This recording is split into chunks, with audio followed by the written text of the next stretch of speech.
यहाँ पे आप देखोगे आरसीएम ऑन डायरेक्टर रेमुनरेशन की हम बात कर रहे हैं। अभी यहाँ पे डायरेक्टर है तो उसने क्या किया, बॉडी कॉरपोरेट को, कंपनी को सर्विस प्रोवाइड करके दिया सप्लाई ऑफ सर्विस। ओके, अब देखिए जब सप्लाई ऑफ सर्विस हो गया तो but obvious body corporate director को भी पेमेंट करेगी। ओके, पेमेंट कंसिडरेशन का पेमेंट करेगी मेन। अब आप देखो यहाँ पे समझ लीजिए जो सर्विस दिया डायरेक्टर ने वो 1 लाख का दिया, ₹1,00,000।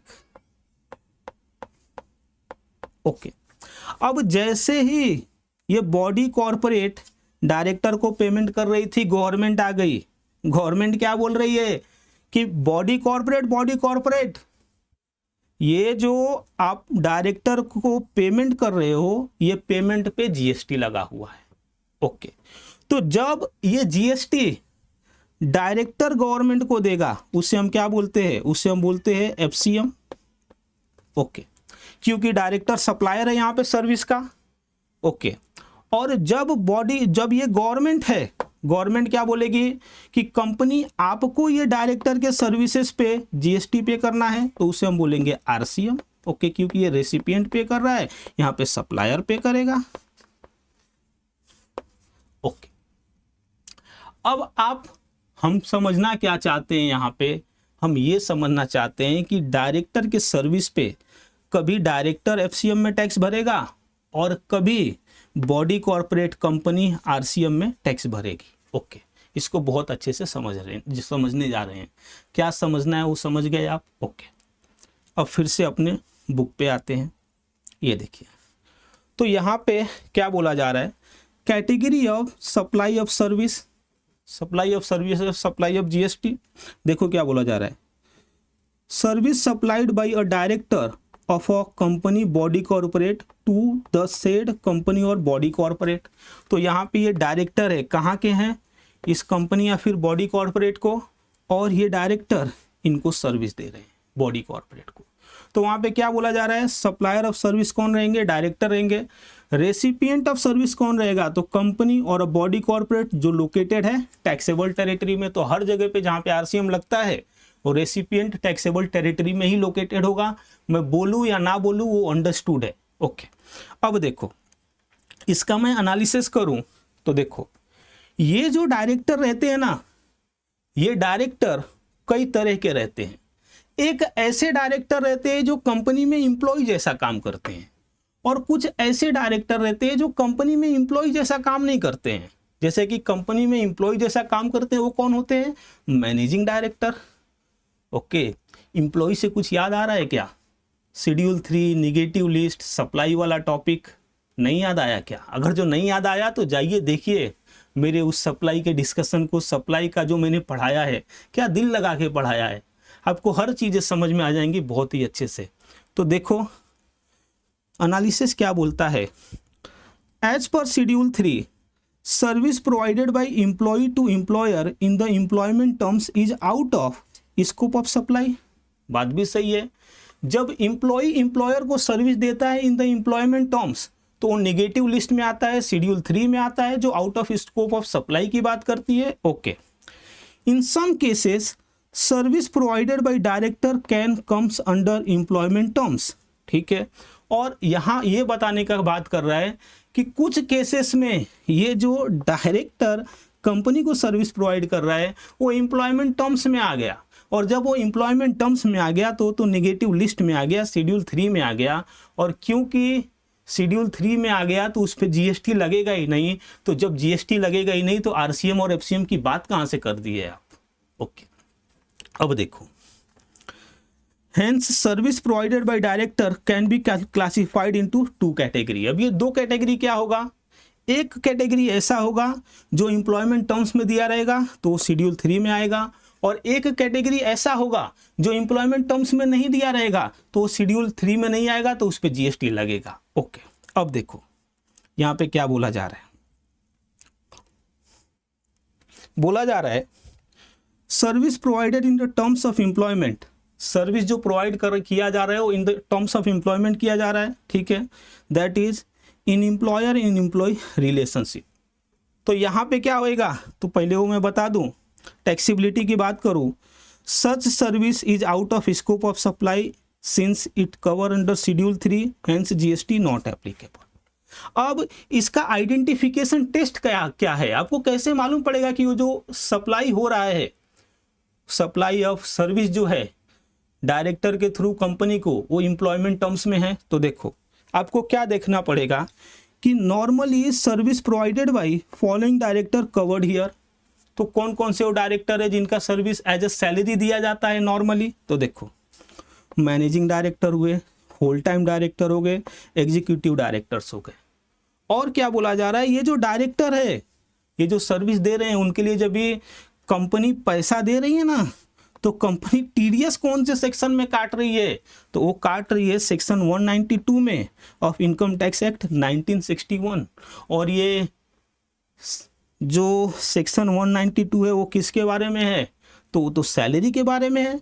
मतलब क्या, director remuneration declared as a salary, sorry as a salary. तो जो शेड्यूल जो सेक्शन 192 है ऑफ इनकम टैक्स एक्ट 1961 का, वो किसके बारे में है, उस सैलरी पे टीडीएस की बात करता है।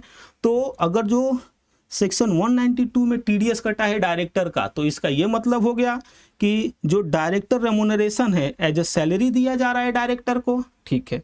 तो ये तो आप समझ गए। अब हम दूसरे साइड आते हैं साहब, जो शेड्यूल 3 में नहीं कवर हो, उसमें टैक्स की बात हो उसमें। तो देखो service provided by director to the company which is outside the employment terms, ठीक है। अब इस पे तो टैक्स लग जाएगा। अब देखिए क्या बोला जा रहा है, इसके भी दो पार्ट हैं। अब ये दो पार्ट क्या है, transaction which are in director capacity, मतलब क्या, ये जो डायरेक्टर है, डायरेक्टर कैपेसिटी में कंपनी को सर्विस प्रोवाइड कर रहा है। तो यहाँ पे क्या बोला जा रहा है कि यहाँ पे जो जीएसटी एप्लीकेबल होगा वो कहाँ पे एप्लीकेबल होगा, आरसीएम में एप्लीकेबल। आरसीएम में एप्लीकेबल होगा मतलब क्या, डायरेक्टर सर्विस देगा और कंपनी पेमेंट करेगी और कंपनी गवर्नमेंट को जीएसटी पे करेगी। ओके, ये बात चल रही है। तो देखिए अभी यहाँ पे आइडेंटिफिकेशन टेस्ट क्या है, तो देखो यहाँ पे नॉर्मली कौन से डायरेक्टर कवर होते हैं, तो पार्ट टाइम डायरेक्टर जो कभी कभार आते हैं कंपनी में, भाई कोई स्पेशल डिसीजन लेने के लिए। फॉर एग्जांपल कोई जीएसटी का एक्सपोर्ट है, तो जब ये जीएसटी का मैटर होता है उस समय उनको बुलाया जाता है, तो पार्ट टाइम डायरेक्टर है। नॉन एग्जीक्यूटिव डायरेक्टर्स या फिर independent director. Independent director company में क्यों होते हैं, सो दैट देखे कि जो कंपनी है और स्टेक होल्डर्स हैं उनका इंटरेस्ट अच्छे से कंपनी देख रही है, ठीक है ना। तो वो इंडिपेंडेंट डायरेक्टर होते हैं, कंपनी में धोखाधड़ी रोकते हैं। तो ये सभी क्या है, एम्प्लॉय के जैसा थोड़े ना काम करते हैं। नॉन एग्जीक्यूटिव मतलब एम्प्लॉय के जैसा काम नहीं करते हैं। तो यहाँ पे जो टीडीएस डिडक्ट होगा वो कौन से सेक्शन में होगा, तो प्रोफेशनल फीस जैसा दिया जाएगा। तो TDS deducted under section 194J, that is director remuneration is not declare as a salary, declared as a professional fees. तो यहाँ पे आरसीएम में टैक्स लगेगा। ओके, ये भी आपको समझ गया। अब देखो ये वाला जो है ना वो कुछ अलग है।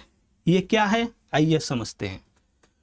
Transaction which are in personal capacity, private capacity, मतलब क्या, डायरेक्टर एज अ डायरेक्टर नहीं सर्विस दे रहा है। एग्जाम्पल देखिए क्या बोला जा रहा है, immovable property given on rent by director to company. तो ये ऐसा बोला जा रहा है कि देखिए यहाँ पे ये डायरेक्टर का, अभी ये जो पार्ट टाइम डायरेक्टर है ना, उसके पास क्या है, एक प्रॉपर्टी है, एक घर है।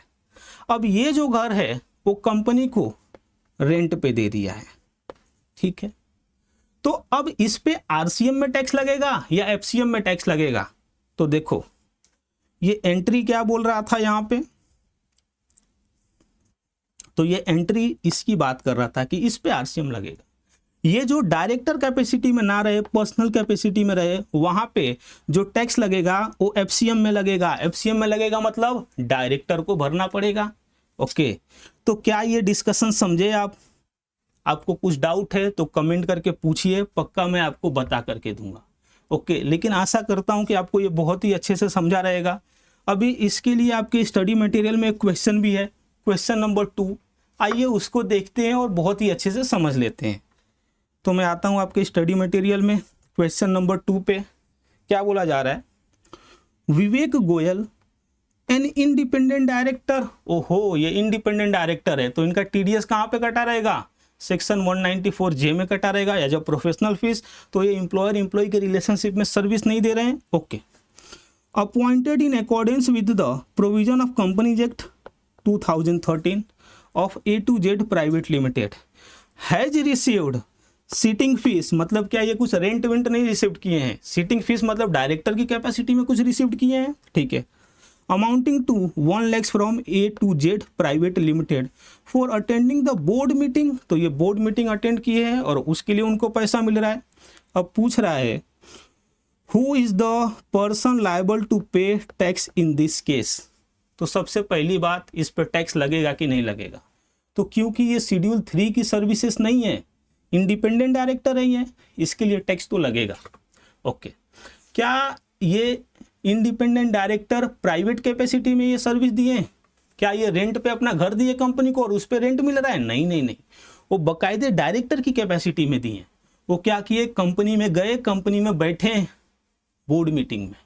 तो इसके लिए इस पे जो टैक्स लगेगा वो आरसीएम में लगेगा। और आरसीएम में क्या होता है, जो रेसिपिएंट ऑफ सर्विस है, तो यहाँ पे रेसिपिएंट ऑफ सर्विस कौन है? तो A2Z प्राइवेट लिमिटेड। इसीलिए A2Z प्राइवेट लिमिटेड को आरसीएम में ये जो डायरेक्टर का फीस है 1 लाख रुपए का, उस पर टैक्स भरना पड़ेगा। ओके, तो यहाँ पे जो मेरा डिस्कशन है दोस्तों, आकर के ये डायरेक्टर फीस पे खत्म हुआ। क्या आपको समझा? पक्का समझा रहेगा।